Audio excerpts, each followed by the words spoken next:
చిత్తూరు జిల్లా పుంగనూరు పట్టణం ఎమ్మెల్యే రామచంద్రారెడ్డి నేడు పుంగనూరుకి విచ్చేసి మెడికల్ కాలేజీ ప్రైవేటీకరణ విషయమై ఎంఆర్ఓకి వినతి పత్రం సమర్పించారు.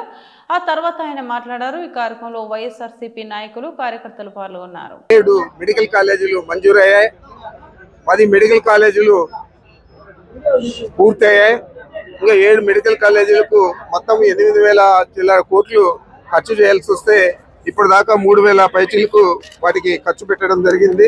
కేవలం 5,000 కోట్లు ఖర్చు చేస్తే ఈ రాష్ట్ర ప్రభుత్వ ఖజానాకు, ఈ రాష్ట్ర ప్రభుత్వ సంపద 1,00,000 కోట్లకు ఈ మెడికల్ కాలేజీలే పెరుగుతాయి. మరి ఇలాంటి 1,00,000 కోట్ల సంపదను ప్రైవేట్ పరం చేసి PPPA మోడ్ అంటే పబ్లిక్ ప్రైవేట్ పార్ట్నర్షిప్ లో ఇది జరుగుతూ ఉంది. చంద్రబాబు చాలా కుట్రతో దీన్ని లక్షల విలువ, కోట్ల విలువ చేసే వాటినన్నింటినీ కూడా కేవలం 100 రూపాయలకు 1 ఎకరా చొప్పున ప్రతి మెడికల్ కాలేజీలో కూడా 50 ఎకరాల పైన భూములు ఉన్నాయి, ఈ ఆస్తులు ఉన్నాయి. ఇవన్నీ ఈరోజు ఈ మెడికల్ కాలేజీలు పూర్తయితే ప్రభుత్వానికి 1,00,000 కోట్ల ప్రాపర్టీ ఏర్పడేదే కాకుండా పేద పిల్లలందరూ చదువుకునేదానికి చాలా ఎక్కువగా ఉపయోగపడతాయి. పేదలందరూ కూడా డాక్టర్లు అయ్యేదానికి అవకాశాన్ని కల్పించారు. దాదాపు 2,150 మెడికల్ సీట్లు మనం కోల్పోతా ఉన్నాము ఈ మెడికల్ కాలేజీలు ప్రైవేటీకరణ చేసేదాని వల్ల. ఇప్పటికే కుప్పం పులివెందులలో 50 సీట్లు మంజూరయ్యి కాలేజీ రన్ చేసేదానికి ప్రారంభించేదానికి సిద్ధంగా ఉన్నా కూడా మాకు సీట్లు వద్దని చెప్పి నేషనల్ మెడికల్ కౌన్సిల్కు చంద్రబాబు నాయుడు లేఖ కూడా రాశాడు. మరి ఈ విధంగా పేదల పట్టుకొడుతూ ఉన్నారు. పేదల కోసం విద్యను మనం ఇవ్వాలా, వైద్యాన్ని మనం ఇవ్వాలా అని చెప్పి జగన్మోహన్ రెడ్డి గారు నాడు నేడు కింద హాస్పిటల్స్ కానీ, స్కూల్స్ కానీ ఎంతో సుందరీకరణ చేసి 1,000 కోట్లు ఖర్చు చేసి చేయడం జరిగింది. అలాంటివన్నీ కూడా ఈరోజు మూలబడిపోయినాయి, నీరు గారుస్తూ ఉన్నారు.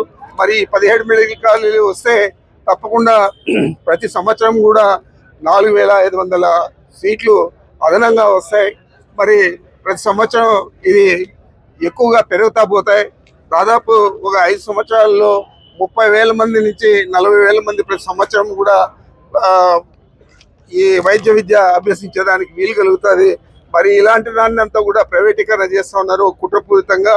కేవలం డబ్బుల ఆశ తప్ప చంద్రబాబు నాయుడుకి కానీ, వారి కుటుంబ సభ్యులకు కానీ, అదేవిధంగా వాళ్ళ ప్రభుత్వంలో ఉన్న మంత్రులకు కానీ డబ్బుల ఆశ తప్ప ప్రజలకు మేలు చేయాలని ఏ కోశాన్ని కూడా ఆలోచన చేయడం లేదు.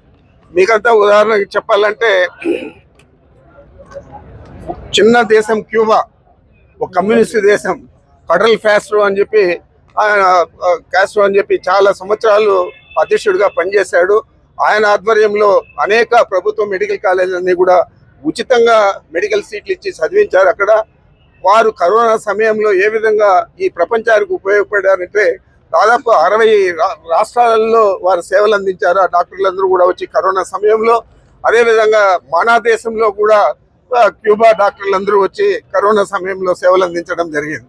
మరి ఇలాంటి అవకాశాన్ని మనం వదులుకొని ఇక్కడ పెట్టుబడిదారులకంతా కూడా ఈ కాలేజీలన్నీ హ్యాండ్ ఓవర్ చేసి అక్కడ పెద్ద పెద్ద డొనేషన్లు కట్టేవాళ్ళు, ఇతర రాష్ట్రాల నుంచి, ఇతర దేశాల నుంచి వచ్చే వాళ్ళందరూ కూడా ఇక్కడ చదువుకుంటే ఆ చదువు అయిపోయిన తర్వాత వాళ్ళ రాష్ట్రాలకు, దేశాలకు వెళ్ళిపోతారు తప్ప మన రాష్ట్రానికి సేవ చేయాలనే ఆలోచన వారికి ఉండదు. మరి ఇలాంటిది దురదృష్టకరమైన ఘటన ఇది. రాష్ట్ర ప్రజలందరూ కూడా దీన్ని సమర్థించాలా, ప్రైవేటీకరణ వ్యతిరేకించేదే కాకుండా జగన్మోహన్ రెడ్డి గారు ఏ ఉద్దేశంతో అయితే ఇది చేపట్టాడో అది పేదలకు న్యాయం జరగాలని చెప్పి ఏదైతే చేపట్టాడో అది పేదలకు న్యాయం జరిగే విధంగా మనం అందరూ కూడా అందరి మద్దతు తీసుకొని, అన్ని రాజకీయ పార్టీల మద్దతు తీసుకొని దీని మీద పోరాటం చేయాలా. ఇది తొలి అడుగు మాత్రమే అని చెప్పి మీ అందరికీ మనవి చేస్తా ఉన్నాను.